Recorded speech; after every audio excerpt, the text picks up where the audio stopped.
സങ്കീർത്തനങ്ങൾ 77. ഞാൻ എൻ്റെ ശബ്ദം ഉയർത്തി ദൈവത്തോട് തന്നെ നിലവിളിക്കും.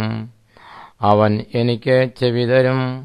കഷ്ടദിവസത്തിൽ ഞാൻ യഹോവയോട് അപേക്ഷിച്ചു.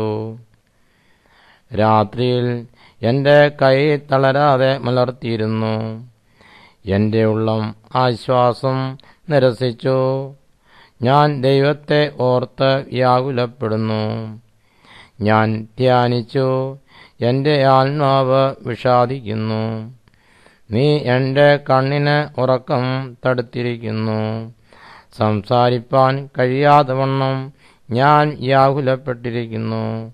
ഞാൻ പൂർവ്വദിവസങ്ങളെയും പണ്ടത്തെ സംവത്സരങ്ങളെയും വിചാരിക്കുന്നു. രാത്രിയിൽ ഞാൻ എൻ്റെ സംഗീതം ഓർക്കുന്നു. എൻ്റെ ഹൃദയം കൊണ്ട് ഞാൻ ധ്യാനിക്കുന്നു. എൻ്റെ ആത്മാവും ശോധന കഴിക്കുന്നു. കർത്താവ് എന്നേക്കും തള്ളിക്കളയുമോ? അവനിനി ഒരിക്കലും അനുകൂലം ആയിരിക്കയില്ലയോ? അവൻ്റെ ദയ സദാകാലത്തേക്കും പൊയ്പോയോ? അവൻ്റെ വാഗ്ദാനം തലമുറയോളം ഇല്ലാതായിപ്പോയോ? ദൈവം കൃപ കാണിപ്പാൻ മറന്നിരിക്കുന്നുവോ? അവൻ കോപത്തിൽ തൻ്റെ കരുണ അടച്ചു കളഞ്ഞിരിക്കുന്നുവോ?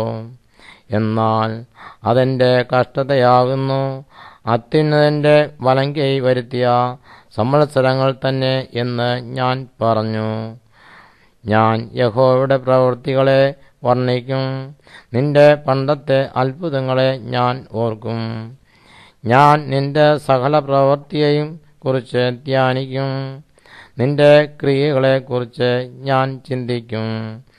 ദൈവമേ, നിന്റെ വഴി വിശുദ്ധമാകുന്നു. നമ്മുടെ ദൈവത്തെ പോലെ വലിയ ദൈവം ആരുള്ളൂ? നീ അത്ഭുതം പ്രവർത്തിക്കുന്ന ദൈവം ആകുന്നു. നിന്റെ ബലത്തെ നീ ജാതികളുടെ ഇടയിൽ വെളിപ്പെടുത്തിയിരിക്കുന്നു. തൃക്കൈ കൊണ്ട് നീ നിന്റെ ജനത്തെ വീണ്ടെടുത്തിരിക്കുന്നു. യാക്കോബിൻ്റെയും യോസഫിൻ്റെയും മക്കളെ തന്നെ. ദൈവമേ, വെള്ളങ്ങൾ നിന്നെ കണ്ട് ഭ്രമിച്ചു.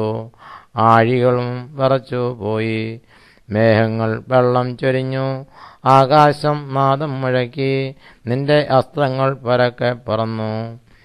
നിന്റെ ഇടിമുഴക്കം ചുഴലിക്കാറ്റിൽ മുഴങ്ങി.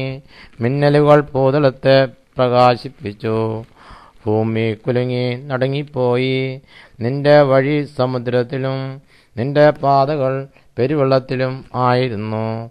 നിന്റെ കാൽച്ചുവടുകളെ അറിയാതെയും ഇരുന്നു.